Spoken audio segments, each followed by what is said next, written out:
Rose family prayer ഗ്രൂപ്പിൻ്റെ നമ്മുടെ കുഞ്ഞുങ്ങൾ എന്ന എപ്പിസോഡിലേക്ക് എല്ലാവർക്കും സ്വാഗതം. ഓണം ആഘോഷിക്കുന്നത് ഒരു ദൈവവൈതലിനെ ചേർന്നതാണോ? ഇന്ന് രാവിലെ മുതൽ എനിക്ക് ഫോണും അല്ലാതെയും മെസ്സേജുകളൊക്കെ ഇങ്ങനെ ഓരോരുത്തർ ചോദിച്ചുകൊണ്ടിരിക്കുകയാണ്. അപ്പോൾ നമ്മുടെ കുഞ്ഞുങ്ങൾ പങ്ക്തിയിൽ നമുക്കതൊന്ന് ചർച്ച ചെയ്യാം. നമ്മുടെ കുഞ്ഞുങ്ങൾക്കും അത് പ്രയോജനമായി മാറുമെന്ന് ഞാൻ വിശ്വസിക്കുന്നു. അതുകൊണ്ടാണ് ഇങ്ങനെ ഒരു ടോപ്പിക്ക് എടുത്തത് തന്നെ. അപ്പോൾ തന്നെ നമുക്കറിയാം, നമ്മുടെ സംസ്ഥാനം കേരളം ഓണം ഫെസ്റ്റിവലിന് പ്രാധാന്യം വളരെയധികം കൊടുക്കുന്ന ഒരു സംസ്ഥാനമാണ്.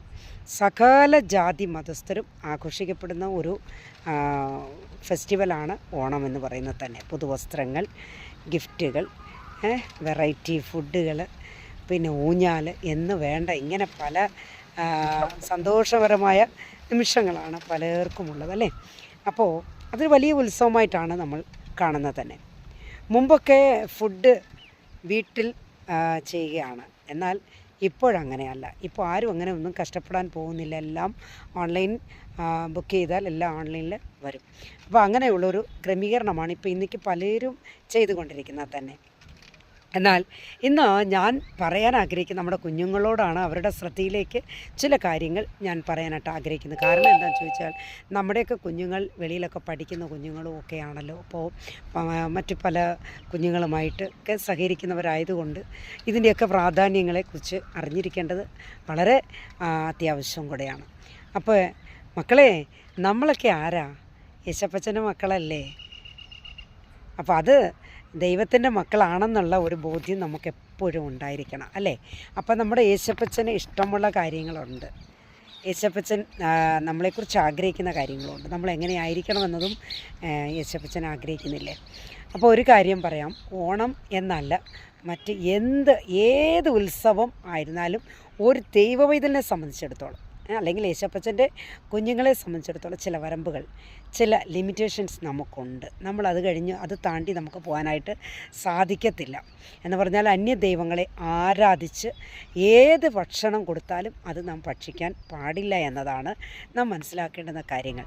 അപ്പോൾ നമ്മളെ സംബന്ധിച്ചിടത്തോളം യേശപ്പച്ചൻ്റെ കുഞ്ഞുങ്ങളായിരിക്കുന്ന നമ്മളെല്ലാവരും എന്ത് ചെയ്യണം? വേർപെട്ട ഒരു അനുഭവമായിരിക്കണം. മറ്റുള്ളവരിൽ നിന്ന് നമ്മളൊരു വ്യത്യസ്തമായ ഒരു അനുഭവമായിരിക്കണം നമ്മുടെ ജീവിതം എന്ന് പറയുന്നത് തന്നെ. അപ്പോൾ തന്നെ ചിലർ പറയാറുണ്ട്, ചിലർ നമ്മളോട് പറയുന്നത് ഒരു ഉപ്പേരിയല്ലേ, അല്ലെ ഒരു പപ്പടമല്ലേ, ഇപ്പോൾ ഇതൊക്കെ കഴിക്കുന്നതുകൊണ്ട് എന്താ കുഴപ്പം, ഇതൊന്നും ഒരു പ്രശ്നമില്ലല്ലോ. ചിലരിങ്ങനെയൊക്കെ നമ്മളെ പറഞ്ഞെങ്ങനെ ആശ്വസിപ്പിക്കാറുണ്ട്. എന്തിനാണെന്നറിയാമോ? നമ്മളിത് കഴിക്കാൻ വേണ്ടി. ചിലർ പറയാറുള്ളത്, ഞങ്ങളിതൊന്നും സ്വാമിക്ക് വേണ്ടി പടച്ചു തന്നു അല്ലല്ലോ, അപ്പോൾ പിന്നെ ഇത് നിങ്ങൾക്ക് കഴിച്ചുകൂടെ, നിങ്ങൾക്ക് വേണ്ടി ഞങ്ങൾ തനിയെ എടുത്താണെന്നൊക്കെ അവർ പറയുന്നത്. അങ്ങനെയെങ്കിലും നമ്മളിത് കഴിച്ച് അല്ലെങ്കിൽ ഭക്ഷിച്ച് കാണണമെന്ന് അവർ ആഗ്രഹിക്കുന്നുണ്ട്. പക്ഷേ ഒരു ദൈവവൈതലിനെ സംബന്ധിച്ചിടത്തോളം നമ്മൾ എവിടെയായാലും, ദേശത്തിൻ്റെ ഏത് ഭാഗത്തായിരുന്നാലും നാം തന്നെ ആയിരിക്കണം. അതിന് മാറ്റങ്ങൾ നമ്മൾ വരുത്താനായിട്ട് പാടില്ല എന്നത് നാം ചിന്തിക്കണം. മാത്രമല്ല, നമുക്ക് വേണ്ടി പിന്നെ അവർ പറയുന്നതാണ്, നിങ്ങൾക്ക് വേണ്ടി ഞങ്ങൾ തനിയെ എടുത്ത് വെച്ച്, പിന്നെ നമ്മളെ കഴിപ്പിക്കാനായിട്ട് അവരങ്ങ് തനിയെ എടുത്ത് വെച്ച് ഇങ്ങനെ അങ്ങ് ചെയ്യുക. അതൊക്കെ ചുമ്മാ പറയുന്ന. പക്ഷേ നമ്മളെങ്ങനെയെങ്കിലും അതിൽ പങ്കാളികളാകണമെന്ന് അവർ വിചാരിക്കുന്നതുകൊണ്ടാണ്. അപ്പോൾ ഞാൻ പറയുന്നത്, ആ ദിവസം ഒഴികെ മറ്റേതെങ്കിലും ഒരു ദിവസം നമുക്ക് ആഹാരം തരട്ടെ, നമുക്ക് ഇഷ്ടമുള്ള ഫുഡുകൾ അവർ ചെയ്ത് തരട്ടെ, അതൊക്കെ നമുക്ക് കഴിക്കാൻ യാതൊരു കുഴപ്പവും ഇല്ല കേട്ടോ.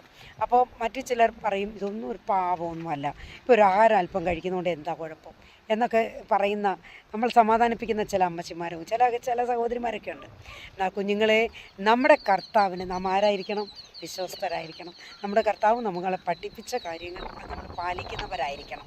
അപ്പോൾ ഒരു കാര്യം ഞാനിത് പറയുമ്പോൾ എൻ്റെ അനുഭവം ഞാൻ പറയാം. ഞങ്ങളുടെ വീട്ടിലൊക്കെ ഞങ്ങൾ ചെറുപ്പകാലങ്ങളിലേക്ക് നാം ഒന്ന് ചിന്തിക്കുമ്പോൾ, എൻ്റെ പൊന്നു സഹോദരങ്ങളെ, എൻ്റെ വീട്ടിലൊക്കെ ഓണത്തിനന്ന് നല്ല ഒരു ആഹാരം പോലും തരത്തില്ല പപ്പ.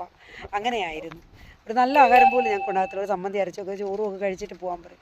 എന്ന് വെച്ചാൽ അന്നത്തെ ദിവസം ചെയ്യത്തില്ല. അങ്ങനെ പോലും ഒരു മാറ്റം, ഒരു വല്ലാത്തൊരവസ്ഥയായിരുന്നു എന്ന് വേണം പറയാനായിട്ട്.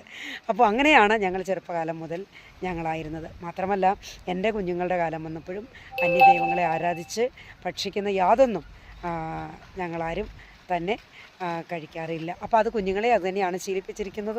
കുഞ്ഞുങ്ങളും ആരെങ്കിലും കൊടുത്താൽ പോലും ഭക്ഷിക്കാറില്ല എന്നത് ഞാൻ വ്യക്തമായി വിളിച്ച് പറയട്ടെ.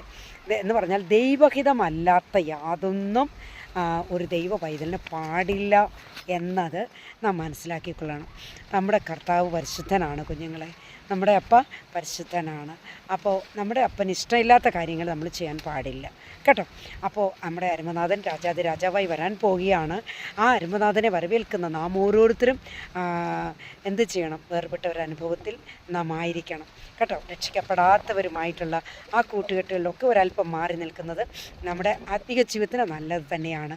അതുകൊണ്ട് ഓണം എന്നല്ല, ഏതൊരു ഫംഗ്ഷനായിരുന്നാലും, അതായത് ദൈവഹിതത്തിന് ഒത്തവണ്ണം ഉള്ള കാര്യങ്ങൾ മാത്രം നമ്മൾ ചെയ്താൽ മതി. അല്ലാത്ത കാര്യങ്ങളിൽ നിന്ന് വേർപെട്ട് നിൽക്കാൻ വേണ്ടി മാത്രമാണ് ഞാൻ ഈ ദിവസം നിങ്ങളോട് പറയുവാനായിട്ട് ആഗ്രഹിക്കുന്നത്. അപ്പോൾ എൻ്റെ കുഞ്ഞുങ്ങളെല്ലാവരും അത് മനസ്സിലാക്കി കാണുമെന്ന് വിചാരിക്കുന്നു.